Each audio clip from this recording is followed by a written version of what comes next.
자, 여러분 안녕하십니까? 보험계약법을 담당하고 있는 박구사입니다. 자, 반갑습니다. 지금부터는 보험계약법 기본서 심화 강의에 들어갑니다. 이 강의 들어가기 전에 먼저 앞에 올려진 강의가 있어요. 미래보험교육원 인터넷 사이트가 보면 무료로 다 현재 제공되고 있는 강의가 있는데 그게 체계대로 보는 보험계약법 핵심 정리라는 과목이죠. 그 과정을 먼저 한번 들으시기 바랍니다. 그거는 총 16강의밖에 안 되고 16개밖에 안 되고 또 하나 자료도 36페이지 정도밖에 안 됩니다. 그런데 상당히 중요한 것들 또 전체적으로 보험계약법이 이런 식으로 이루어져 있다는 체계를 잡는 강의 상당히 도움이 될 겁니다. 그래서 그걸 먼저 들으십시오.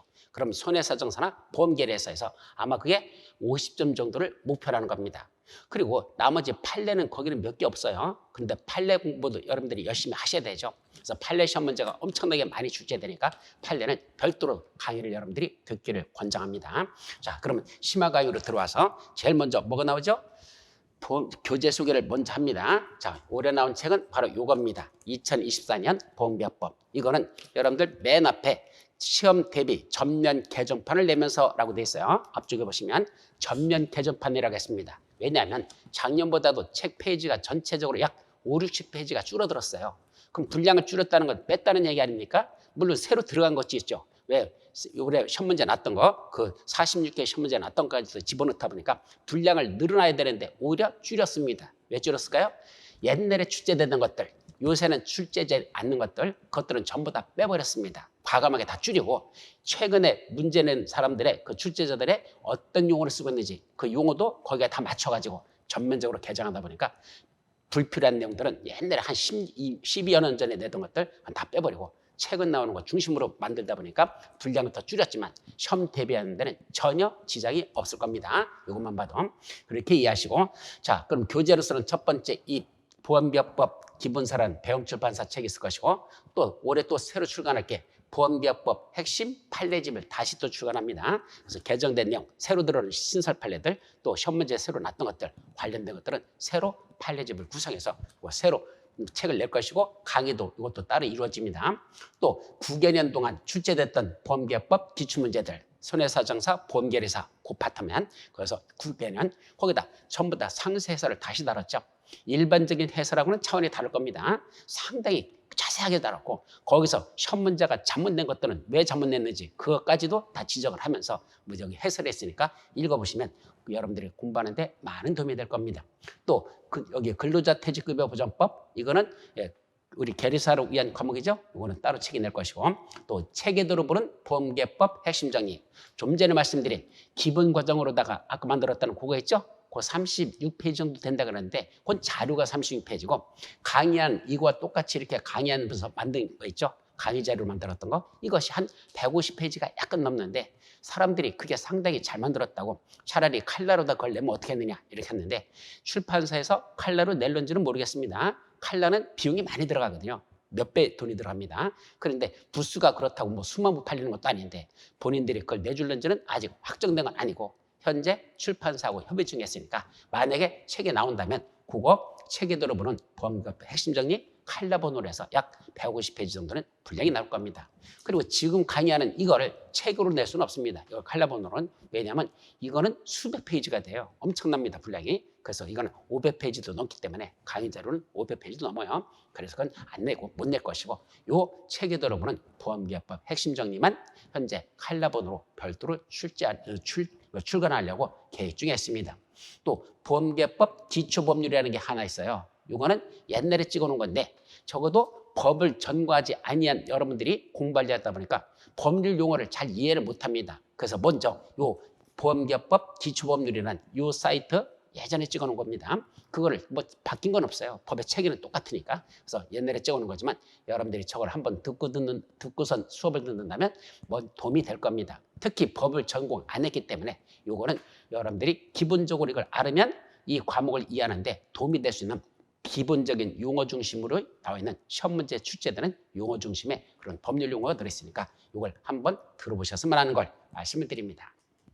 자, 그 다음에는 보험계약법 전체적으로 어떤 체계가 됐을까? 이 체계도 시간인데 이게 약 1시간 정도 강의가 소요됩니다. 근데 이거는 지금은 여기서는 설명 안 해요. 왜냐하면 좀 전에 말씀드린 체계도로 보는 보험계약법 핵심 정의라고 했었죠? 거기서 첫 번째 시간째 1시간 동안에 쭉 강의하는 게 있습니다. 그래서 그게 바로 이 설명 그대로 했거든요. 그래서 1시간짜리는 그걸 들으시면서 먼저 정리를 하면은 충분하지. 이 심화 강의에서는 그거는 별도로 설명드리지 않습니다. 그래서 넘어가도록 하죠. 자, 그럼 여러분들 교재를 보시면 이게 책이에요. 지금 맨 앞에 보면 앞에 여기 머릿말이 있어요. 시험 대비 전년 개정판을 내면서라고 내가 써놨죠. 그 중에 첫째, 둘째, 셋째, 넷째, 다섯째, 여섯째 올해 이 책을 새로 내면서 어떤 거에 주안점을 뒀는지 여러분들 수험 공부하는데 어떤 도움을 주려고 만들었는지 그 내용들 6가지로 분리해서 써놨으니까 그건 여러분들이 정리하도록 합니다. 그 다음 페이지 보면 3법 개정 주요 내용을 가지고 2015년도부터 시행되고 있는 내용들 또 2020년도에 일부 개정된 내용들 그런 것들 중에 중요한 것들은 왜 개정했는지 그 내용들을 써놨습니다. 왜냐하면 이런 데가 시험 문제가 출제가 잘 됩니다. 옛날부터 있던 내용들은 식상하니까 서로 문제가 안 내고 요 개정된 내용들 있죠? 새로 들어간 것들 그런 것들이 시험 문제에서 잘 나기 때문에 아 이런 것들이 이렇게 새로 바뀌었구나라는 연역은 한번 찾아보는 것도 여러분들이 공부하는 것도 많은 도움이 될 거라 이렇게 믿습니다. 그래서 그게 쭉 끝나고 나면 그 다음에 뭐가 나온다? 바로 이거 다 끝나고 나서 자 여기 보시면 보험계약법 단원별 출제 빈도 분석표라는 게 있습니다. 출제 빈도 분석표는 뭐와 관련된 거냐면 바로 이런 거죠. 기출문제 어떻게 출제되는지 제1절 요 파트에서는 시험 문제 난 것도 없어. 그래서 앞부분은 기본적인 거라서 시험 문제 출제되는 게 없습니다. 그리고선 어디부터 이렇게 시험 문제가 난다. 특히 요 파트 보니까 시험 문제가 집중적으로 출제되고 있나요? 이런 건 매년 시험 문제 이렇게 나기 때문에 여러분들이 꼭 봐야 된다. 즉 어느 파트가 중요하고 시험 문제에서 잘 나는지 이걸 분석하려고 기출문제 출제 빈도표를 여기다가 만들어 버렸습니다. 그래서 출제 빈도 분석표라고 해서 요 세부적으로 만들었죠. 제1장, 제1절, 2절, 3절 쭉 나가지고 이게 상당히 많아요. 내용이 아주 세부적으로 분석했기 때문에 그래서 요거에 대해서 여러분들이 쭉 보면서 수업 나갈 때 물론 진도 나가면서 여기서는 이 표를 보여드릴 겁니다. 그래서 여기 있는 거 따로 안 봐도 강의 나갈 때는 여기서 이 자료가 보여지니까 아 여기가 시험 문제가 아주 집중적으로 나는구나. 그럼 이 파트를 집중적으로 봐야 되겠다. 그죠? 그리고 옛날에는 안 내다가 최근에 이쪽에서도 뭐 한두 문제씩 나는구나. 이런 식으로 여러분들이 그 흐름을 이해할 수 있습니다. 그것들이 나오죠. 그 다음에는 뭐가 나오냐면 콘텐츠, 즉 목차가 나오죠. 그래서 목차를 쭉 지나가 보면 이제 뭐가 나온다? 제일 첫 번째 제1장 총론. 바로 책을 쭉 제가 진도 나가면서 이 자료 보면서 이 책하고 같이 나갈 겁니다. 그래서 책 몇 페이지를 보시기 바랍니다. 하면서 설명드리면 거기랑 보면서 이 자료를 이해를 하시면 될 겁니다. 자, 그런 식으로 수업이 나간다. 그럼 제1장 총론에는 총 5개 파트로 나눠져 있어요. 제1장 총론, 그리고 제1절 위험과 보험. 위험이라는 거고 보험하고는 어떤 관계가 있느냐 이런 거겠죠. 제2절 보험 거래라는 거. 거래라고 하는 건 우리가 물건을 사고 팔고 하는 게 거래죠. 그중에 특히 보험이라는 상품을 거래하는 거. 보험 거래와 그 관련된 보험 관계법에는 어떤 것들이 있느냐. 그런 보험과 관련된 법들. 그리고 보험 제도는 어떤 것인지 전반적인 보험 제도들. 더 나가서 보험은 어떻게 분류할 수 있지? 여러 가지 보험 분류 방법이 있는데 그들에 대해서 하나하나 살펴봅니다. 그리고 마지막 보험계약법이라는 법이 무엇인지 그 법에 대한 기본적인 내용을 정리하죠. 이렇게 5개 파트로 제1장 총론에서는 살펴보도록 합니다. 자, 그럼 기출문제 출제 빈도표에서 제일 중요한 게 뭐죠? 바로 보험계약법의 특성과 관련된 내용들이 있습니다. 마지막 보험계약법에서 보험계약법은 다른 법률들과 어떤 특성이 있느냐, 다른 차이가 있느냐. 특성이라는 건 그 차이점이죠. 이 법에만 있는 특별한 성격. 그 특성, 요것들에 관해서 시험 문제가 집중적으로 출제되니까 요거는 아주 정확하게 여러분들이 숙제를 해 주셔야 됩니다. 자, 그럼 제1절 위험과 보험 보도록 하죠. 여러분들 교재 몇 페이지냐면 쭉 보시면 24페이지부터 봅니다. 기본서 24페이지에 위험과 보험하고 나오죠. 그래서 제1절 위험과 보험에서는 개념이 나오죠. 첫 번째 나오는 거 위험이 무엇일까? 위험의 정의가 나옵니다. 위험이란 한마디로 말하면 간단해요. 우연한 사고로 인한 경제적 손해의 발생 가능성 이게 전부입니다. 즉 이때 우연한 사고라고 하는 건 사전에 미리 예측하지 못했던 사고 그런 사고가 이 시점에 이렇게 발생하라고는 내가 예상하지 못했어. 그게 우연한 사고죠. 반대말 고의사고입니다. 고의로 낸 건 내가 일부러 저지르는 사고가 고의사고고 우연하다는 건 예측하지 못했는데 갑자기 그런 사고가 났다. 이게 우연한 사고죠. 그걸로 인한 경제적 손해 즉 위험이라는 건 손해를 동반해야 됩니다. 위험은 발생했는데 그 현실화됐는데 손해는 안 났어. 그럼 위험이 없는 거와 마찬가지죠. 여기서 말하는 위험이라는 건 경제적 손해에 뭘 말한다? 발생할 가능성. 이거를 우리가 위험이라고 이렇게 개념 정리합니다. 자, 두 번째는 위험과 관련된 개념들이 나오는데 거기 보니까 여러분들 책에만 있어요. 여기는 자료에는 없습니다. 첫 번째 손인이 나오고 그 옆에 위태, 그 밑에 손해. 그래서 세 가지 개념 정리를 갖죠. 이때 간단히 정리해보죠. 손인이 무슨 뜻이죠? 손인. 손해의 원인이라는 얘기입니다. 어떤 손해가 날려면 그 무슨 이유 때문에 그런 손해가 날 거 아닙니까? 자, 이 건물에 손해가 났다. 왜 났을까? 화재가 났으니까 손해였죠. 그때 화재라는 이게 바로 손인입니다. 손해가 난 건물에 손해가 나는 원인이 뭐였었다? 화재 때문에 불이 났으니까 손해가 나는 거죠. 또 지진이 났다. 그럼 지진 때문에 건물이 흔들려서 벽에 금이 가고 붕괴됐다? 지진도 손해가 나는 원인이 되겠죠. 또 비가 많이 와가지고 침수돼 버렸어. 그래서 침수 피해를 입었어. 그것도 침수로 인한 손해가 발생하죠. 근데 침수 이런 것들이 전부 다 뭐란다? 그게 손인이라고 정리합니다. 자, 중요한 거 뭐 시험 문제는 안 나기 때문에 여기다 표시 안 했어요.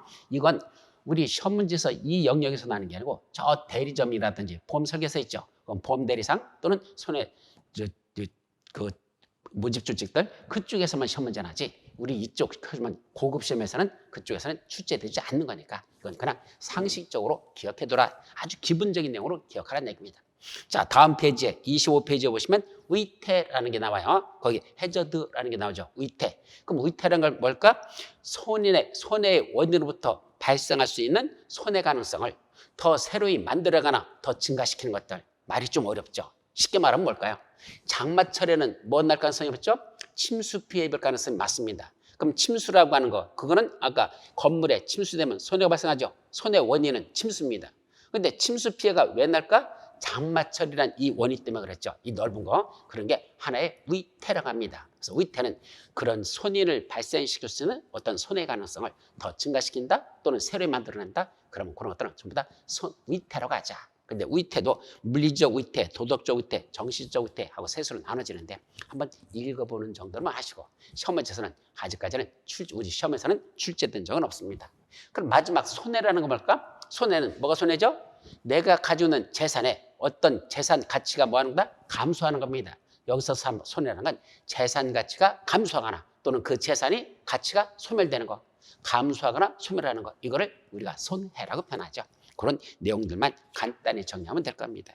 또 다음 페이지에 보시면 위험의 분류가 나옵니다. 26페이지에 위험은 어떻게 나눈단다? 주관적 위험과 객관적 위험, 순수 위험과 투기적 위험, 기본 위험과 특수 위험 이런 식으로 나눠지는데 이 중에 간단히 정리하죠. 주관적 위험이라고 하는 이 주관이란 자기만 느끼는 거, 이게 주관이라는 뜻이에요. 객관적인 거, 모든 사람들이 다 느끼는 거. 이 용어는 저 뒤에서도 비슷한 용어들이 나와요. 주관적이다, 객관적이라는 건 어떻게 이해하자? 주관적이라는 건 그 사람들만 각각 개인이 자기만 특별히 느낄 수 있는 것들, 이건 주관적이라죠. 우리가 폐쇄공포증이라고 했죠. 공간이 좁은 데 들어가면 숨을 못 쉬는 분들이 있어. 아니 숨 쉬는 거에 그냥 이렇게 쉬면 되지. 왜 못 쉴까? 폐쇄공포증이라는 게 있는 사람들은 숨을 못 쉽니다. 또 고소공포증, 높은 데 올라가면 오줌 싸는 사람이 있습니다. 어떤 사람은 괜찮고, 물론 일반적으로는 높은 데 올라가면 다 공포를 느껴요. 안 느끼는 게 그게 비정상이죠. 그런데 특별히 더 많이 느끼는 사람들이 있어. 고소공포증을 가진 사람들. 이것들은 그 사람들이 갖는 위험은 다른 사람들과 다르게 특별히 더 갖는다. 그건 주관적 위험이라고 합니다. 반면에 모든 사람들이 공통적으로 가질 수 있는 위험, 이거를 여기서 객관적 위험이라 이렇게 말하고, 두 번째 순수 위험이라는 건 그 위험으로 인해서 손해 발생 가능성만 있는 것. 이거는 순수 위험입니다. 위험이 도래했을 때 손해만 날 수 있어. 이익이 날 수는 없어. 그땐. 그런데 투기적 위험이라는 건 손해도 날 수 있고 어떤 이익도 날 수 있죠. 예를 들면 우리가 매점 매석이라는 걸 하죠. 매점 매석이 뭐죠? 요새 가만히 보니까 뭐가 요새 농산물이 상당히 비싸게 자꾸 올라갈 것 같아. 더 올라갈 것 같아. 어떡하죠? 한꺼번에 배추 왕창 사다 놓죠. 그 매점 매석이에요. 그래 놓고 나중에 값이 오르면 그때 가서 팔겠다. 그러면 나중에 값이 오르면 상당한 이익을 볼 수 있죠. 만약에 나중에 혹시 폭락해버렸어. 외국에서 또 왕창 수입해 들어오니까 그게 못 팔아가지고 손해봤어. 왕창 손해봤어. 그럴 수도 있죠. 매점 매석 같은 건 이익도 날 수 있지만 잘못했다간 손해도 날 수 있다. 보물선으로 다 탐사하러 가는 거. 자, 보물선 배 띄워가지고 탐사 갔습니다. 자, 바닷속에서 그런 고대 유물을 갖다 발굴해냈다? 대박이죠. 못 발견했다? 쪽박이죠. 그런 것들은 전부 다 투기적 위험을 갖는다. 그런 식이야. 그럼 보험에 가입할 때는 위에 있는 주관적 위험과 객관적 위험 중에 어떤 게 보험 가입 대상일까? 객관적 위험이 원칙적으로 보험 가입 대상입니다. 다시 말하면 객관적이라는 건 모든 사람들이 같이 그런 위험을 느끼거든. 그럼 그 사람들의 위험 통계를 다 뽑습니다. 누적이 되겠죠. 그러니까 쭉 누적된 위험들. 예를 들면 자동차 사고가 발생할 가능성, 위험 있죠. 이런 것들은 여기서 말하는 객관적 위험입니다. 자동차 사고는 지금도 발생하고 있어. 근데 얼마나 날지는 계속 통계 자료가 쌓입니다. 자, 작년에 얼마나 났고 재작년에 얼마나 났고 다 축적하다 보면 1년에 어느 정도 자동차 사고가 발생하고 그에 따른 어느 정도의 손해가 발생하는구나. 그럼 뭘 만들 수 있습니까? 보험 제도를 만들 수 있죠. 자동차 보험. 그래가지고 이 정도 보험료를 받으면 나중에 확률적으로 봤을 때 이 정도 사고가 발생하니까 이분들에게 보험금을 지급할 수 있겠다라는 통계 자료를 확보할 수 있습니다. 그래서 객관적 위험이 보험의 대상이 되고 주관적 위험은 그분만 혼자 느끼는 위험이니까 그게 얼마나 되는지 위험을 측정할 수 없어요. 따라서 그에 따른 보험료 산정도 어렵기 때문에 원칙적으로 보험가입 대상이 안 됩니다. 또 순수 위험은 위험 발생만 있는 거니까 그건 보험가입 대상이 되지만 투기적 위험도 같이 있는 건 그런 투기적 위험은 이익 발생 가능성이 있기 때문에 그거는 그 손해액을 산출하기가 어렵습니다. 그래서 그런 것들은 원칙적으로 보험가입 대상이 되지 않는다. 원칙이라 그랬어요.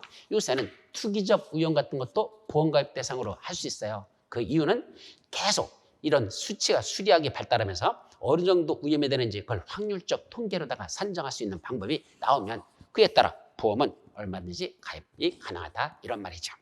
자, 교재 27페이지 보니까 여기는 안 써놨는데 대수의 법칙이라는 게 나옵니다. 간단히 정리하죠. 대수, 큰 숫자의 법칙, 대수의 법칙. 뭐 하는 겁니까? 자, 우리가 동전 하나를 들고 땡 하고 당겼습니다. 그럼 동전이 띠리릭 돌아가지고 손바닥에 딱 떨어진 걸 봤더니 앞면이 나왔습니다. 자, 다시 한번 던졌습니다. 땡 받았더니 또 뭐죠? 뒷면이 나왔습니다. 또 던졌더니 앞면이 나왔습니다. 또 던졌더니 뒷면이 나왔습니다. 말 되는 소리입니까? 아니죠. 어떻게 앞면, 뒷면이 항상 2분의 1씩 똑 나옵니까? 그럴 수 없습니다. 던졌더니 앞면 나왔어? 또 던졌더니 또 앞면 나왔어? 또 던졌더니 앞면 나왔어? 앞면만 계속 여러 번이 나올 수도 있다는 얘기입니다. 그러면 어떻게 하면 확률적으로 다 비슷한 통계가 나올까? 한 번, 두 번, 10번이 아니고 100만 번, 200만 번, 1000만 번 한번 던져보십시오. 나중에 많이 던지면 많이 던질수록 어디에 근사체가 가까이 간다? 앞면 아니면 뒷면이니까 확률은 50대 50이죠. 바로 50대 50이란 근사치에 접근하게 됩니다. 다시 말하면 한 번, 두 번, 10번 갖고는 이게 어느 정도 이런 통계가 나오는지는 알 수 없지만 수십만 번이라도 수백만 번, 쭉 100만 번 그렇게 반복하다 보면 통계 자료를 뽑을 수 있습니다. 대략 이 정도 이런 발생 가능성이 있구나. 교통사고 얼마나 나는지 나 혼자 나한테 교통사고 얼마나 났으니 그거는 예측이 안 됩니다. 그런데 작년에 얼마나 사고가 났고 재작년에 얼마나 사고가 났고 이 통계 자료를 쭉 뽑다 보면 대략 내가 교통사고 당할 확률은 몇 퍼센트 정도 되는구나 라는 건 산출할 수 있죠. 이걸 뭐라 부른다? 대수의 법칙이랍니다. 따라서 대수의 법칙이라는 많은 숫자가 뭐예요? 그에 따른 통계 자료를 확보할 수 있고 그에 따라 어느 정도 그게 발생 가능성이 있는지 확률적 통계를 산출할 수 있어서 그게 보험이라는 게 성립할 수 있는 겁니다. 보험은 결국 얼마나 사고가 날 것인지 그걸 확률적 통계를 뽑아가지고 그에 따른 보험료라는 걸 산출해서 가입을 시키기 때문에 보험료 산출하려면 위험을 측정할 수 있어야 되고 그 위험은 한두 건 갖고는 이걸 산출할 수 없고 많은 통계 자료가 써야 된다. 그걸 대수의 법칙 이렇게 이해하시면 돼요. 자, 기본위험과 특수위험 나오는데 이거는 그냥 여러분들 넘어가도 됩니다. 그래서 다음 페이지 보니까 보험가입 대상이 되는 위험과 보험가입 대상이 안 되는 위험이 있다라는 게 나오는데 보험 대상 위험, 비보험 대상 위험인데 그냥 한번 읽어보는 정도지 시험 문제에서는 출제되지 않습니다. 자, 다음에 이거 보험의 성립 요건 여러분들 교재 28페이지에 나옵니다. 자, 보험의 성립 요건은 크게 5가지를 갖춰야 보험은 성립할 수 있다. 이것도 시험 문제 나는 건 아니고 기본적인 베이스입니다. 적어도 보험을 공부하면서 이런 바탕도 모르고 있단다. 나중에 진도 나갈 때 이해를 못하는 부분이 있어. 시험 문제 나는 게 아니라 이건 알고 있다고 전제를 드는 가장 베이스적인 기본적인 거기 때문에 꼭 알아두라는 얘기입니다. 첫째, 다수의 동질적 위험이 있어야 됩니다. 아까 다수라고 했죠? 즉 한두 번 갖고는 안 돼요. 여러 통계 확률적으로 여러 개 쌓여야 누적이 되죠. 화재 사고가 얼마나 나는지, 매년 사고 얼마나 나는지 화재 통계 자료 뽑을 수 있죠. 그에 따른 재산적 손해액이 얼마 되는지 평균치를 환산할 수 있습니다. 또 여기 자동차 사고라는 것도 1년에 몇 건 정도 나고 그에 따라서 얼마나 피해가 발생하는지 확률적 통계 뽑아낼 수 있습니다. 또 다쳐서 이런 사람들 상해 사고 난 거, 이게 바로 같은 위험을 가진 사람들끼리 모여서 요거는 화재보험이라는 게 성립되고 요거는 자동차 보험이 성립되고 요건 상해보험이라는 게 만들어질 수 있습니다. 이와 같이 많은 숫자의 같은 위험을 가진 사람들끼리 같은 위험, 화재라는 위험, 자동차 사고라는 위험, 상해 사고라는 위험 가진 사람들끼리 각각 모여서 이거는 화재보험, 이거는 자동차보험, 이거는 상해보험이라는 걸 이렇게 만들 수가 있다는 얘기죠.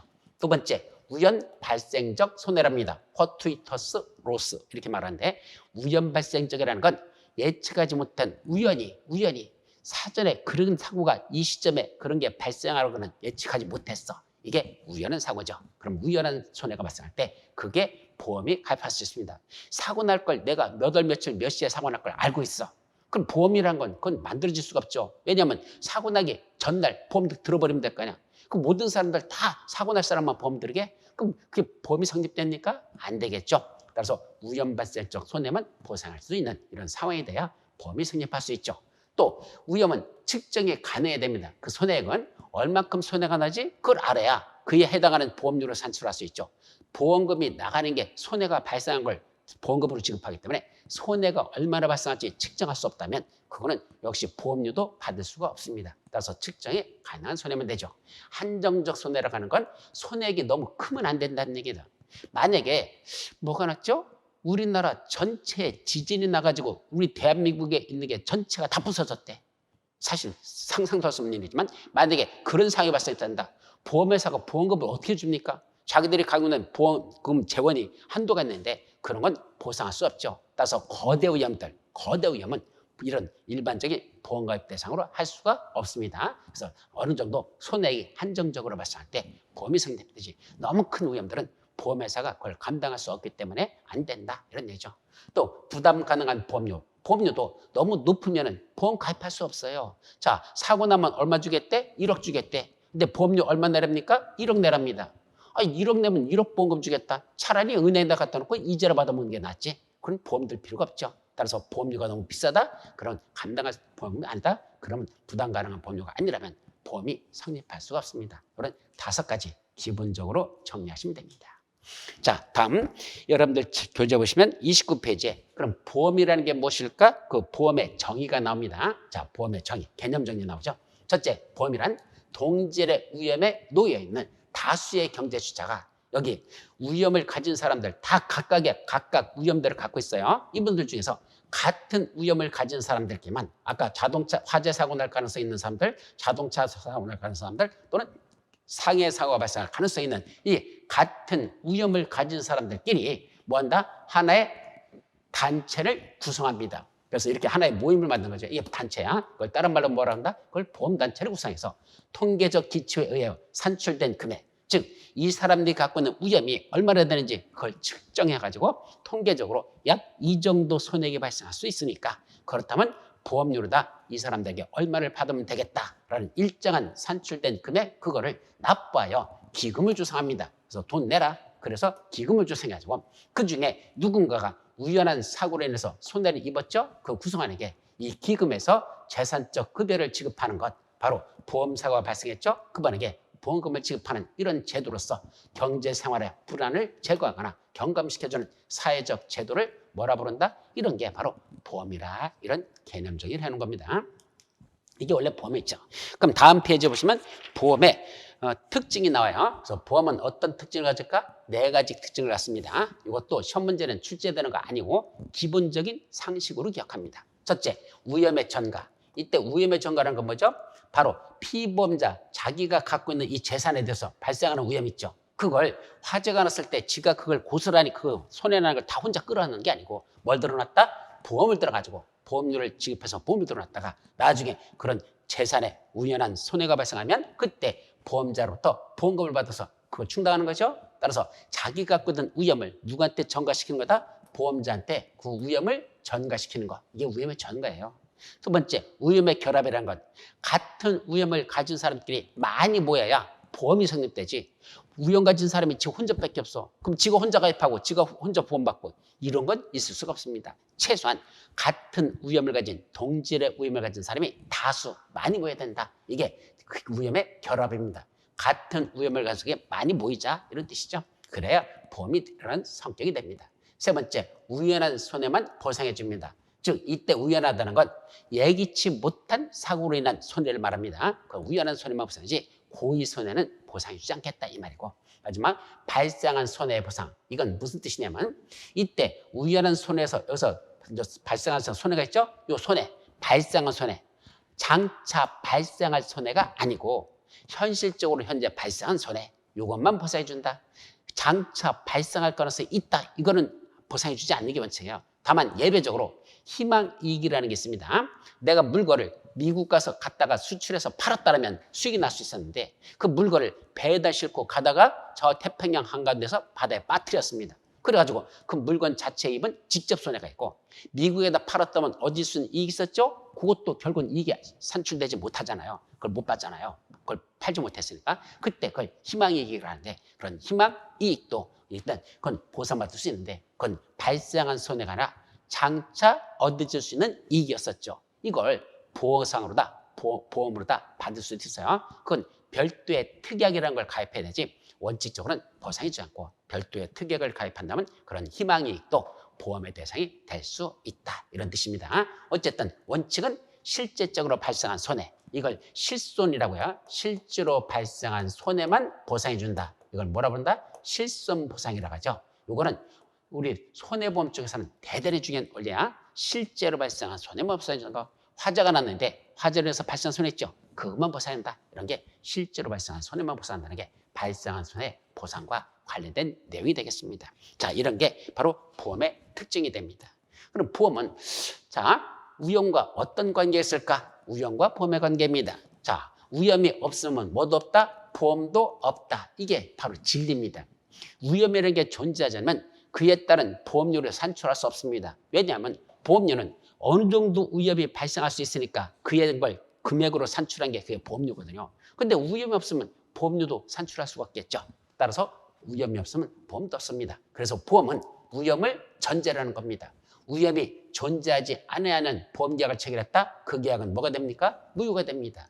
자, 여기가 뭐죠? 현재 우리 태양계입니다. 그래서 수금, 지화, 목토, 천해 뭐 이래가지고 쭉 지금 우리 행성들이 있죠? 그런데 태양하고 뭐하고 부딪힌다? 지구하고 부딪힌대. 우리 지구가 잘 여기 돌고 있는데 갑자기 태양한테 가서 딱 들이받아가지고 여기서 빡치게 해버리겠대. 말 되는 소리입니까? 안 되는 소리입니까? 물론 언젠가는 그런 날이 올 수도 있어요. 나중에 세월이 더 흘러가지고 앞으로 수백억 년 가면 그럴 수도 있습니다. 그럼 지금 당장 태양하고 지구하고 충돌 사고 난다? 있을 수 없죠. 이런 걸 보험으로 가입한다? 위험이 존재하지 않는 겁니다. 따라서 이거는 보험 계획 체결했다 하더라도 그건 무효가 된다. 이런 뜻이죠. 그래서 항상 보험은 위험을 전제를 한다는 것. 이것이 마지막 정리가 되겠습니다. 자, 이제 31페이지 보시면 두 번째로서 보험 거래와 보험 관계법이 있습니다. 그래서 보험 거래는 그 특성과 보험이라는 특성과 관련된 법에는 어떤 법들이 있을까? 관계법들을 살펴보도록 하죠. 자, 첫 번째, 여러분들 책에 보시면 보험 거래와 보험법의 핵심은 거래라고 하는 건 서로 주고받는 게 거래죠. 우리가 물품 거래 이런 거래죠. 자, 상점에 가가지고 물건 하나 삽니다. 그에 따른 대가로서 대금을 지급하죠. 이런 것들이 바로 주고받는 거, 사고 파는 거. 이것이 바로 거래라는 겁니다. 그 중에 우리가 중요한 건 보험 거래라는 거죠. 그럼 보험 거래라는 건 뭐죠? 보험회사가 보험 상품을 만듭니다. 이런 상해보험 상품, 이런 또 질병보험 상품, 이런 상품을 만들죠. 그럼 그 상품, 보험 상품을 만들면 그게 보험자고 보험계약자고 그 상품을 서로 사고 팔고 하는 그런 관계가 이루어지는 거죠. 그래서 보험 거래는 보험 상품을 통해서 이루어지는 거래를 말하고 이걸 다른 말로 뭐라고 부른다? 그게 바로 보험 계약이 되는 겁니다. 그래서 보험 거래는 결국 보험 계약을 통해서 실현되고 있습니다. 근데 이런 보험 계약은 어떤 특성을 가질까? 이 보험 계약 특성, 이거는 여러분들 교재 31페이지에 보시면 앞으로 책을 보면서 제가 이렇게 표현을 할 거예요. 자, 여러분들 교재 보시면 이렇게 한 줄 하나가 들어가고 그 두 번째 줄부터는 이렇게 돼 있죠. 그죠? 그리고 이제 다음 줄 넘어갈 때는 또 조금 들어갔다가 또 이렇게. 그다음 것도 들어갔다가 이렇게 한 줄씩 들어간 게 있어. 그런데 하나, 둘, 셋 이런 파트로 나눠져 있다. 31페이지 보면 크게 보면 하나, 둘, 세 개. 세 개 파트로 나눴습니다. 여기 한 개 파트, 이게 두 개 파트, 이게 세 번째 파트 이렇게 돼 있죠. 이때 하나하나를 뭐라 한다? 패러그래프라고 말할 거야. 그래서 첫 번째 패러그래프, 두 번째 패러그래프, 세 번째 패러그래프 이렇게 말할 겁니다. 그럼 여러분들 보고 두 번째 패러그래프 보세요 하면 이 두 번째 이걸 보라는 얘기고 그 두 번째가 뭐라 했죠? 보험계획의 내용은 복잡하고 보험약관은 보험자가 일방적으로 작성함으로 이렇게 나오고 있죠. 그게 두 번째 패러그래프, 요 두 번째 내용이 되는 겁니다. 그리고 세 번째 패러그래프 봐라 그러면 뭘 보죠? 세 번째 넓은 의미의 보험법이란 하나, 둘, 세 개 파트로 나는 세 번째 파트에 있죠. 그건 바로 넓은 의미의 보험법이란 세 번째 패러그래프에 있는 내용이다 이거죠. 그럼 지금 보는 이 보험계획의 특성은 몇 번째죠? 바로 두 번째 패러그래프에 있는 내용입니다. 거기 보시면 보험계획의 내용은 뭐단다? 복잡합니다.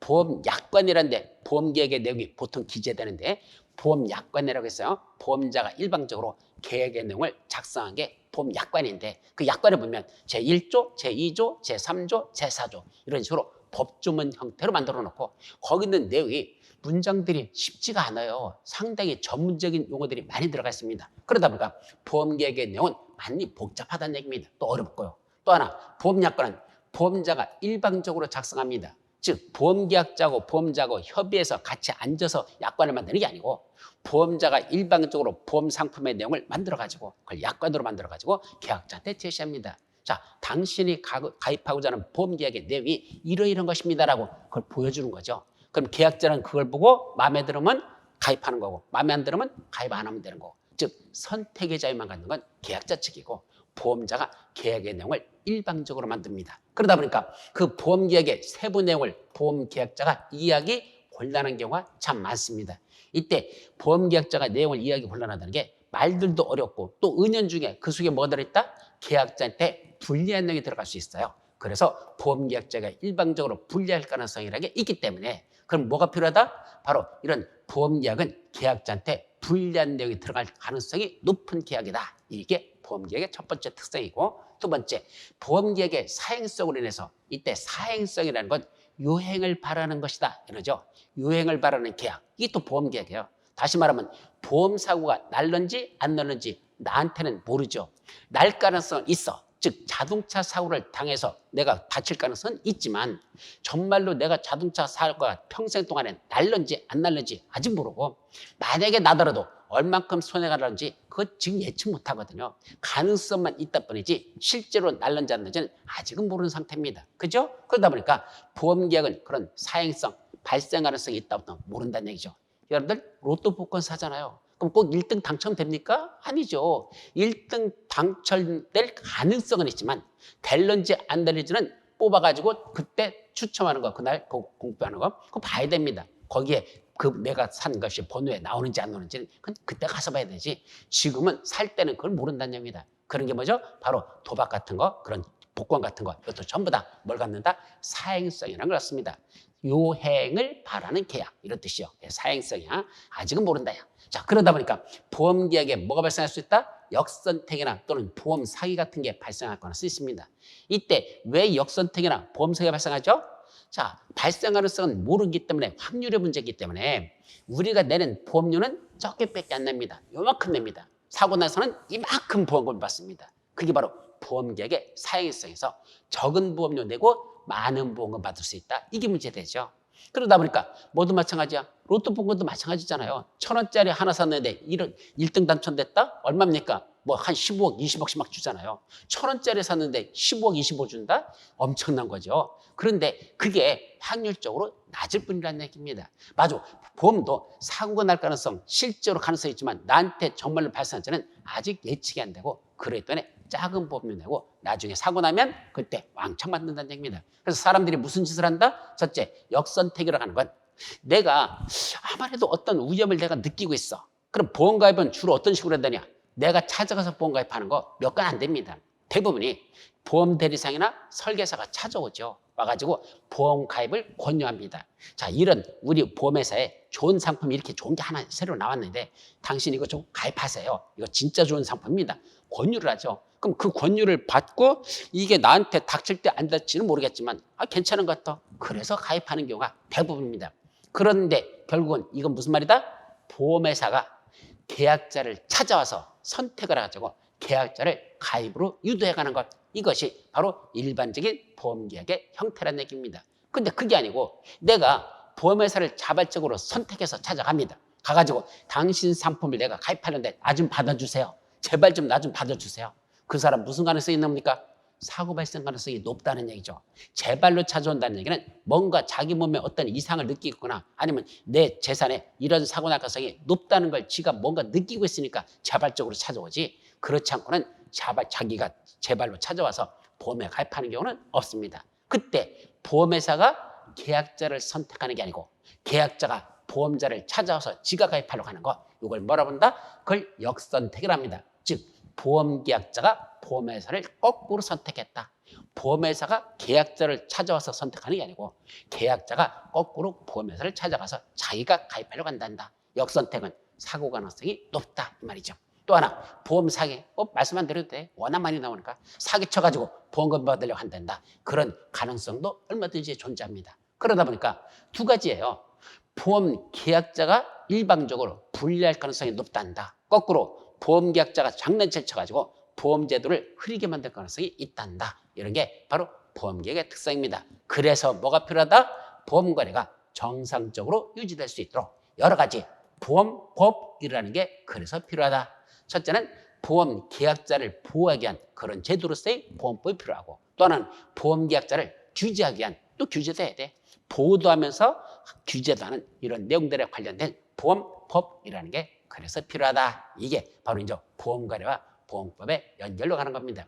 그럼 보험법에는 어떤 것들이 있을까? 여러분들 교재 31페이지 세 번째 패러그래프 보면 바로 넓은 의미의 보험법이라는 게 나옵니다. 일단 넓은 의미의 보험법이라는 건 보험법이란 보험관계를 규율하는 법규 전체, 보험과 관련된 내용을 다루고 있는 모든 법을 다 보험법이라고 부르고, 그 보험법은 보험공법과 보험사법 이렇게 두 가지로 구분됩니다.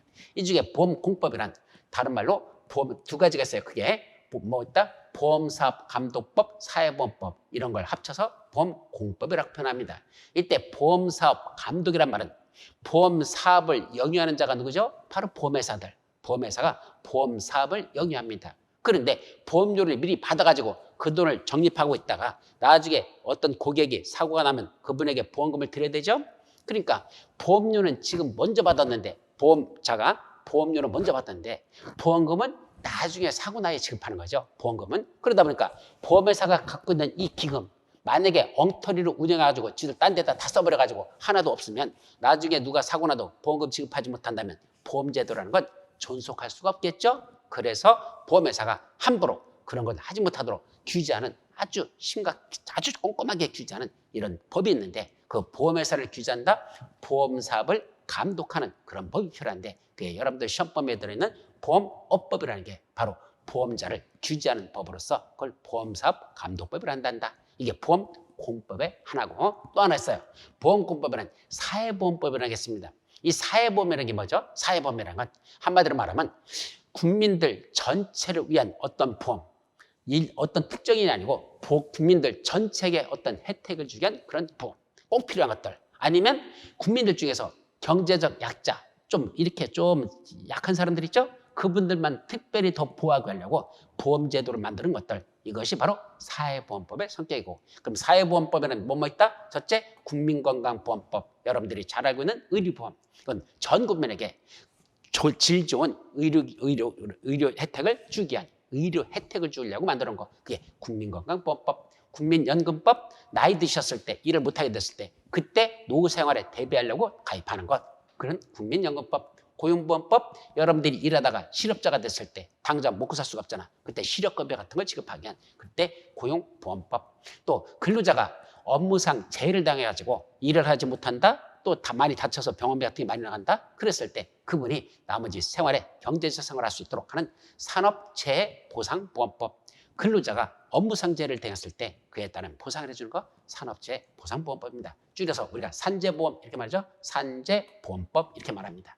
또 어선원, 배에 타 있는 선원들 또는 그 통통배 작은 그 어선 고깃배 있잖아요. 그런 어선이나 어선들에 대해서 보호하려고 그 사람들이 재해를 당했을 때 보상해주기 위한 특별법으로서 어선원 및 어선 재해보상보험법 이런 것들은 전부 다 사회보험법으로서 국민들 전체로 해서 또는 경제적 약자를 보호하려고 만드는 법들이 보험공법 중에서 사회보험법이라고 합니다. 자, 보험사법이란 개인들이 가져 이 사자는 개인 사자잖아요. 다시 말하면 개인들 간에 즉 보험자라는 회사하고 보험계약자라는 개인들하고 뭔가 사적인 거래관계를 규제하겠다는 얘기입니다. 그래서 서로 계약을 체결할 때 계약은 언제 성립되고 그에 따른 계약으로서 효과는 어떤 게 발생하고 또 각각의 보험자가 갖는 권리의무는 무엇이고 보험계약자가 가지고 있는 권리의무들은 무엇일까 그런 내용들을 다루겠다면 그건 보험사법이라고 하고 그럼 보험사법의 가장 대표적인 게 뭘까? 3법 제4편 보험편 이게 보험사법의 가장 대표적인 겁니다. 그래서 보험사법에도 여러 가지가 있지만 그중에 가장 중요한 거 우리 시험범위에서 들어있는 바로 3법 제4편 이게 보험계약법이라고 부르는데 정식으로는 형식적 의미의 보험계약법 또는 좁은 의미의 보험계약법 이렇게 말해요. 그래서 우리가 보험계약법하고 말하면 주로 3법 제4편을 말한다. 그럼 그렇게 말하고 그럼 3법 제4편은 게 무엇일까? 3법은 제1편, 2편, 3편, 4편, 5편, 6편 3법이라는 법조문은 6개 편으로 나눠지는데 그 세부적인 것 나중에 저 뒤에서 다시 분립해서 볼 거니까 그때 살펴보도록 하고 일단 3법 제4편에 관한 내용이 우리가 시험범위에 들어있는 보험계약법이란 그 시험범위에 들어있는 보험사법의 대표적인 것이다. 이렇게만 기억해 두시면 됩니다. 자, 그 다음에 여러분들 다음 페이지에 보시면 민법과 상법과의 관계가 나는데 이거 들어가기 전에 하나가 더 있어요. 다음 내용에 오시면 민법과 상법과 관해 이것까지 정리하고 그 다음에 지금 나온 민법과 상법이라는 법 두 가지를 보자. 자, 민법은 뭐고 상법은 뭘까? 이 두 가지 법. 자, 법을 전공한 사람들은 상식이지만 법 공부 안 하신 여러분들은 이거 구분도 쉽지 않아요. 그죠? 자, 먼저 민법이란 개인들 간의 일반적인 거래관계를 규율하는 일반법을 우리가 민법을 한다. 자, 우리가 사회생활을 하다 보면 사람들이 공동체 생활을 하게 되죠. 그럼 같이 모여가지고 수많은 서로 간에 어떤 관계가 이루어집니다. 그런 개인들 간의 거래관계 같은 거 이거를 규제하려고 만드는 것들 그게 전부 다 민법이라고 표현합니다. 그럼 상법은 뭘까? 그중에 사인들 간의 거래 그중에서 특히 모여가는 거 상거래 관계만 규율하는 거 사인 간의 거래관계 중에서 특히 상행위 상거래라는 건 어떤 이익을 내려고 하는 장사 같은 거 있죠? 이게 상행위인데 그런 상행위와 관련된 그것만 규제하는 법을 특별히 뭐라 부른다? 상법이라고 합니다. 그럼 민법과 상법은 어떤 거 있죠? 민법에 대해서 상법은 특별법적 지위를 갖습니다. 여러분들 교재 보시면 32페이지에 민법과 상법의 관계가 나오고 그중에 세 번째 패러그래프에 보면 거기 보면 법의 적용 순위는 이런 게 나와요. 법은 어떻게 적용한다? 첫째, 상위법 우선 원칙에 따라 헌법하고 법률하고 부딪히면 헌법이 우선합니다. 또 대통령이나 이런 또 장관들이 만든 법이 있거든요. 그거하고 국회에서 만든 법률하고 부딪히면 법률이 우선합니다. 이런 식으로 위에 있는 법들 상위법이 우선하는 걸 상위법 우선원칙. 그럼 같은 법률끼리는 상위 하위라는 개념이 없어. 민법도 법률이고 상법도 법률입니다. 같은 법률끼리는 상위법이라는 개념은 없습니다. 동등한 법입니다. 근데 여기서도 두 번째 뭐가 적용된다? 특별법 우선의 원칙이 있습니다. 따라서 민법과 상법 중에서 더 특별법이 있다면 특별법에 있는 걸 먼저 적용하고 특별법에 없는 것만 그 밑에 있는 일반법에 관한 규정을 적용합니다. 그래서 특별법과 일반법은요 상대적이에요. 요거에 비해서 이게 특별법이다. 그럼 이게 특별법이고 이게 일반법이야. 근데 요 특별법보다도 더 특별법이 있어. 그럼 그게 특별법이고 요 밑에 있는 건 일반법입니다. 그래서 일반법이나 특별법이라는 건 상대적이라는 거. 위에 더 있으면 그게 특별법, 밑에 있으면 그게 일반법. 또 일반법보다 더 밑에 있는 게 있어? 그럼 둘관계에서는 밑에 있는 게 일반법, 더 위에 서 있으면 그게 특별법이 되는 겁니다. 그럼 민법과 상법은 어떻게 한다? 먼저 민법이 밑바탕에 먼저 깔리는 일반적인 사인 간의 거래관계는 민법이 적용됩니다. 근데 그중에 특히 상행위에 관해서만 별도로 규정한 게 상법인데 상행위에 관해서는 민법에 있는 것보다는 상법에 있는 게 우선적인 되죠. 따라서 민법보다도 상법에 뭘 갖는다?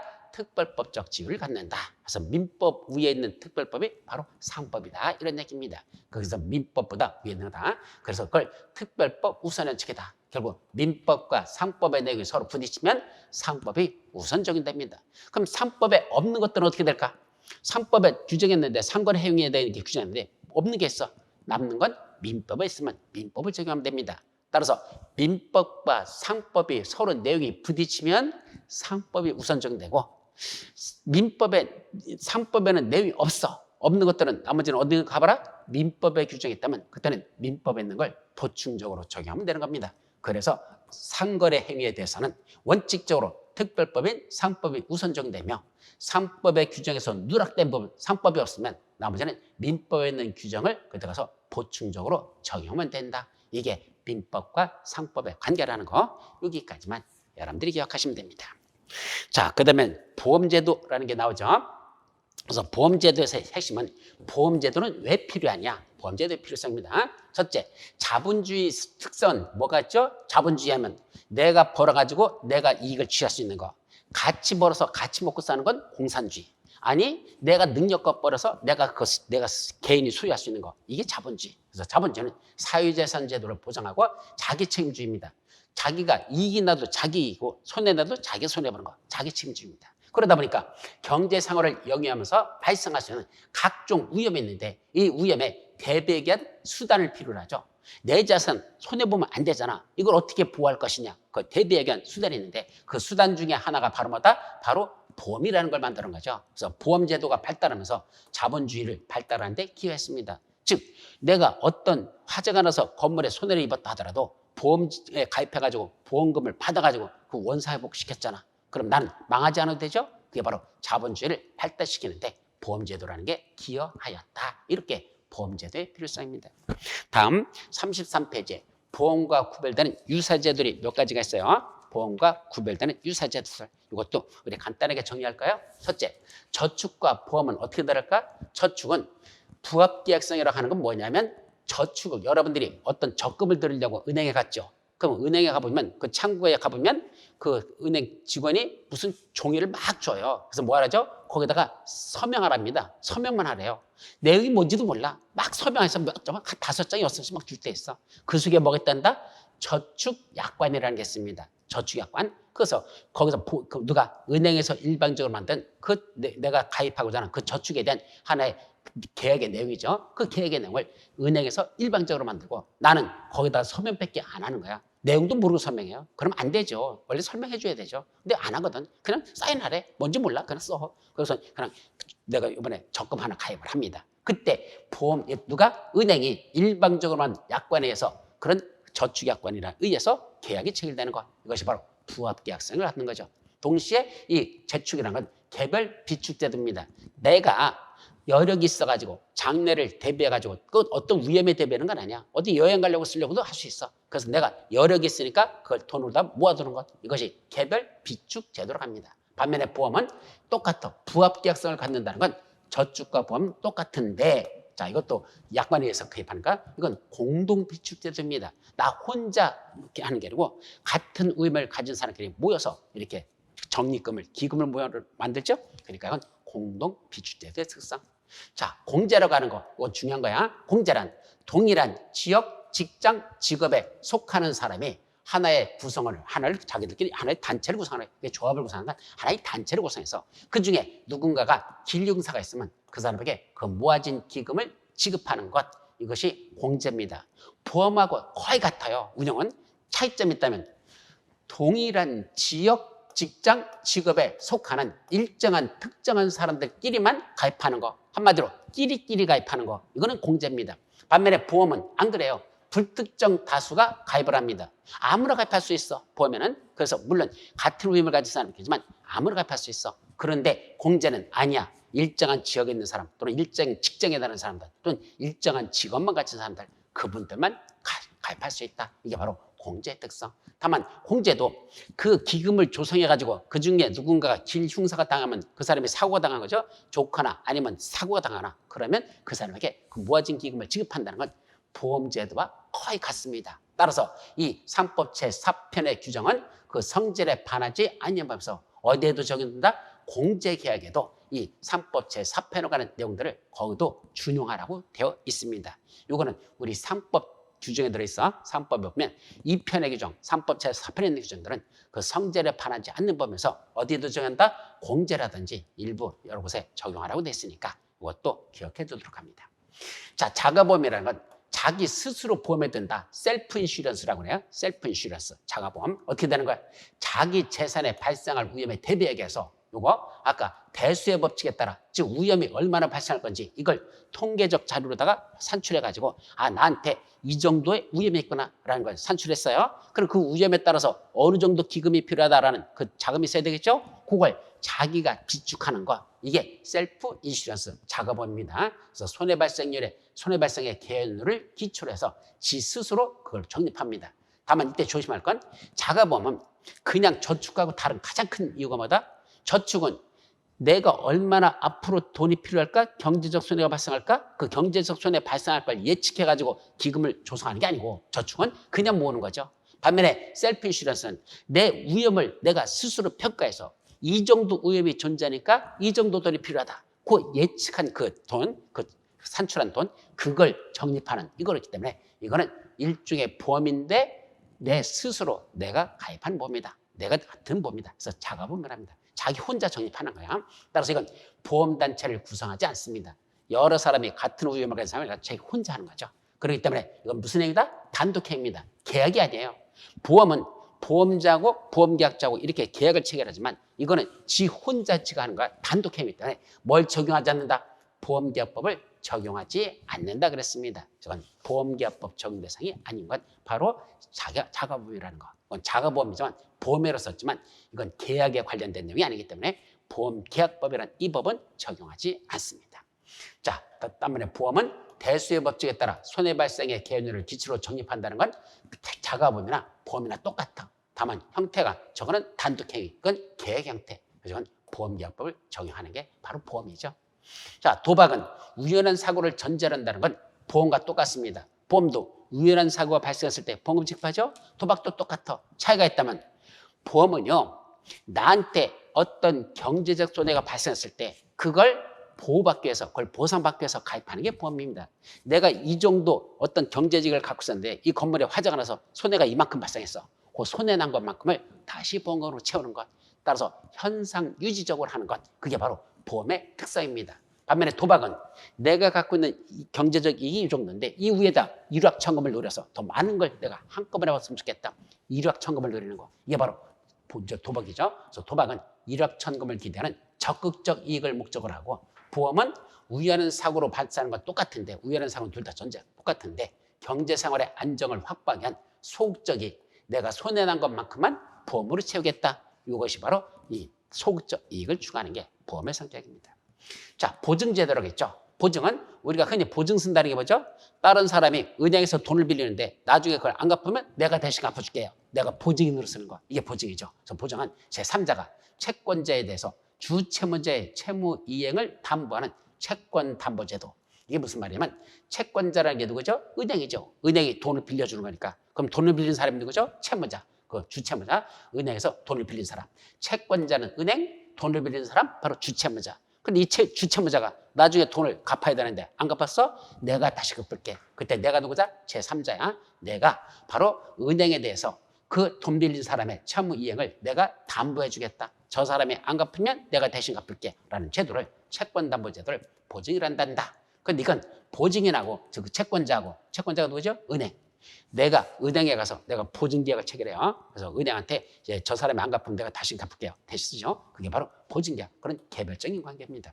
반면에 보험은 다수의 가입자를 모아서 유상으로 보증을 인수하는 보증보험과도 일종의 구별된다. 좀 이따 보증보험이라는 게 나오는데 하여튼 이런 보증보험하고 보증하고는 성격이 비슷한 것 같아도 전혀 다르다. 이거는 은행 같은데 채권자한테 찾아가서 내가 보증 쓸게 하는 거고 이건 보증보험이라는 게 있어요. 보증보험 가입하는 게 있는데 이건 성격이 둘이 다르다. 이 정도만 기억해 두도록 합니다. 자, 여기까지가 이번 시간 여러분들이 받을 기본적인 보험에 관한 내용이 끝났습니다. 그럼 다음에 제3점 뭐죠? 그래서 거기 이거 끝나고서 제4절 하고 보면 뭐가 나오죠? 보험의 분류라는 게 나와요. 여러분들 교재 보시면 36페이지에 하나 더 있어. 상호부금 또는 금전무진이라는 게 나오거든요. 상호부금, 금전무진. 한마디로 말하면 개.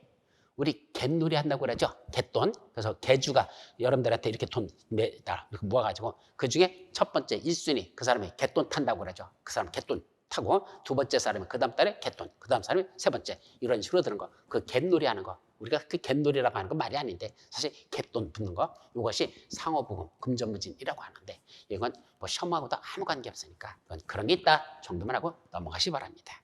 자, 이제 37페이지에 나오는 제4절 보험의 분류 요거부터는 우리 다음 시간에 살펴보도록 하죠. 여러분 수고하셨습니다.